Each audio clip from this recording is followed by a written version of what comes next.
ओम शांति। 23 अगस्त 2020 की वाणी है।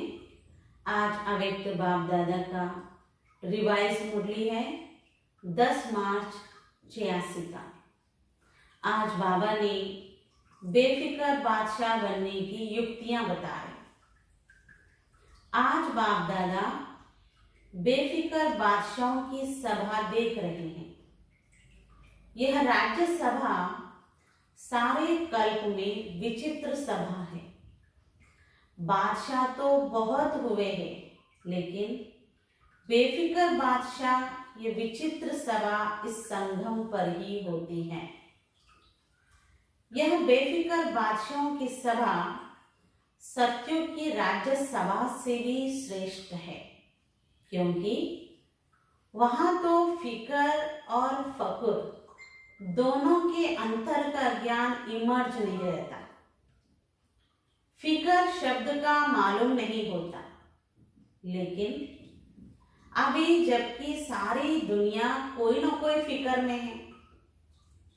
सवेरे से उठते अपना परिवार का, कार्य व्यवहार का, मित्र संबंधियों का कोई न कोई फिकर होगा, लेकिन आप सभी अमृत वेले से बेफिक्र बादशाह बन दिन आरंभ करते हो और बेफिक्र बादशाह बन हर कार्य भी करते हो।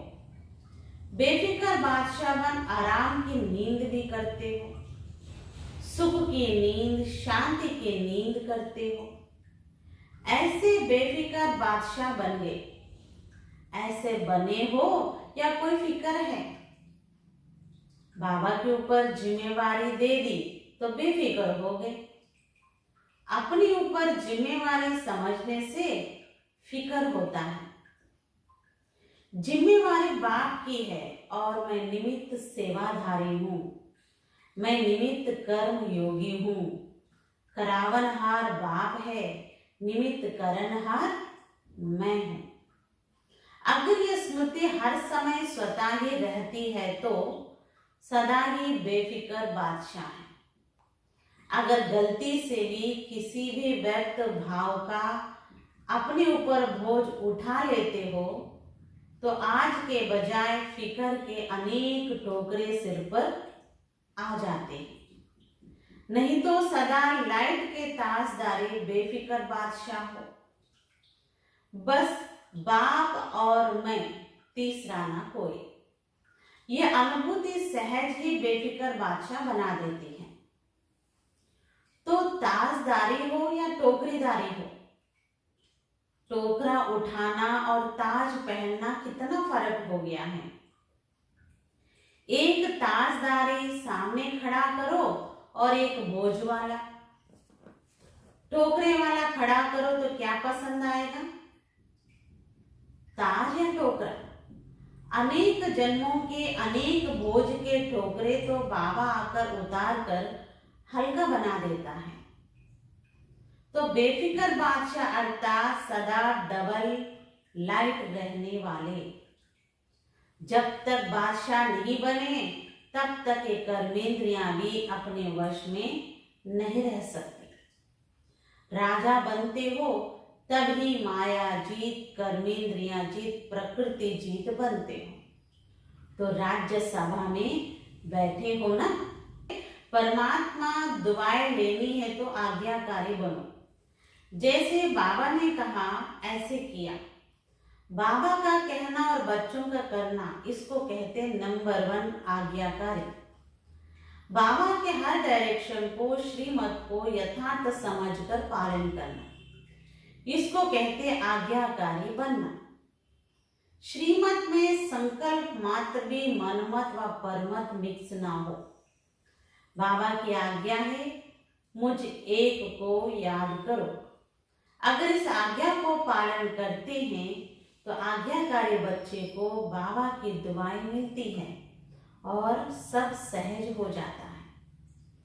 बाप दादा ने अमृत वेले से लेकर रात के सोने तक मनसा, वाचा, कर्मणा और संबंध संपर्क में कैसे चलना है व रहना है, सबके लिए श्रीमत और अर्थात आज्ञा दी हुई है। हर कर्म में मनसा की स्थिति कैसी हो, उसका भी डायरेक्शन व आज्ञा मिली है। उसी आज्ञा प्रमाण चलते चलो, यही परमात्मा दुआएं प्राप्त करने का आधार है। इन्हीं दुआओं के कारण आज्ञाकारी बच्चे सदा डबल लाइट उड़ती कला का अनुभव करते हैं। बाप दादा की आज्ञा है, किसी भी आत्मा को ना दुख दो ना दुख लो। तो कई बच्चे दुख देते नहीं है लेकिन ले लेते हैं। ये भी व्यर्थ संकल्प चलने का कारण बन जाता है। कोई व्यर्थ बात सुनकर दुखी हो गए, ऐसी छोटी छोटी अवज्ञाएं भी मन को भारी बना देती हैं और भारी होने के कारण ऊंची स्थिति की तरफ उड़ नहीं सकते। बाप दादा की आज्ञा मिली हुई है, बच्चे ना व्यर्थ सोचो ना देखो, ना व्यर्थ सुनो ना व्यर्थ बोलो, ना व्यर्थ कर्म में समय गवाओ। आप बुराई से तो पार हो गए, अब ऐसा आज्ञाकारी चरित्र का चित्र बनाओ तो परमात्मा दुआओं के अधिकारी बन जाएंगे।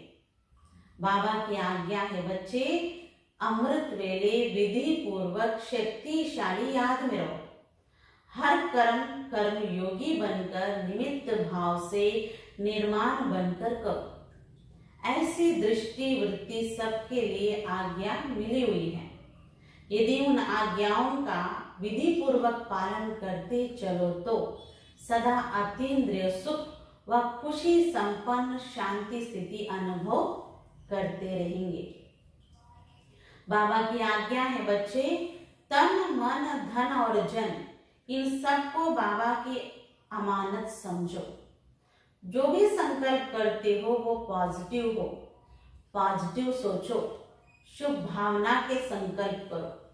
बॉडी कॉन्शियस के मैं और मेरेपन से दूर रहो। यही दो माया के दरवाजे हैं।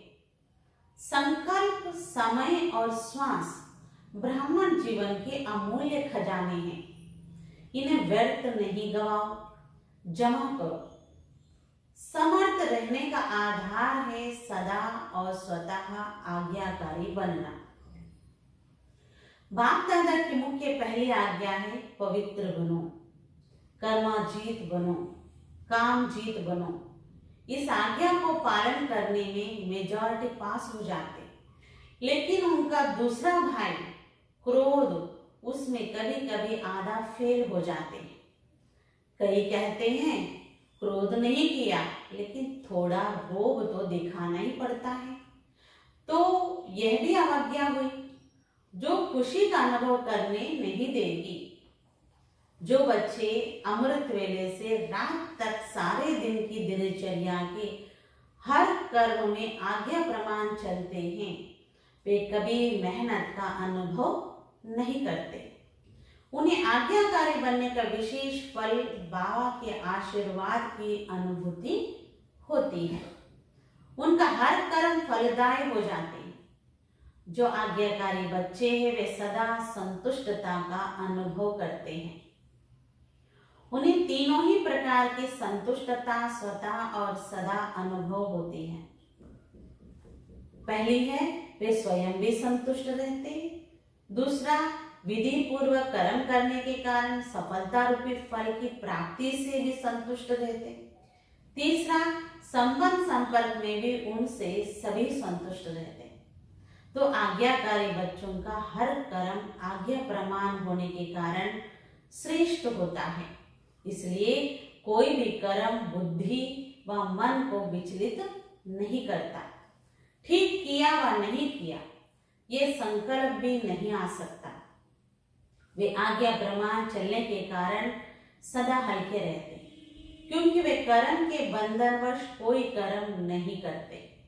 हर कर्म आज्ञा प्रमाण करने के कारण परमात्मा आशीर्वाद की प्राप्ति के फल स्वरूप वे सदा ही आंतरिक विल पावर का, अतीन्द्रिय सुख का और भरपूरता का अनुभव करते हैं। अच्छा, आज का वरदान है साथी का साथ लेने वाले सर्व से न्यारे और निर्मोही भाव।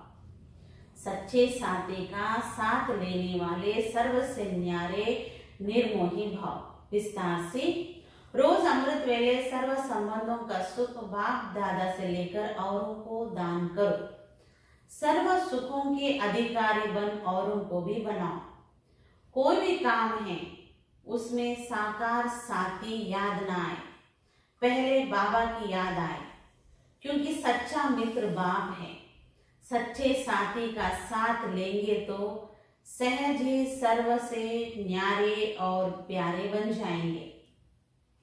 जो सर्व संबंधों से हर कार्य में एक बाबा को याद करते हैं वे सहज ही निर्मोही बन जाते।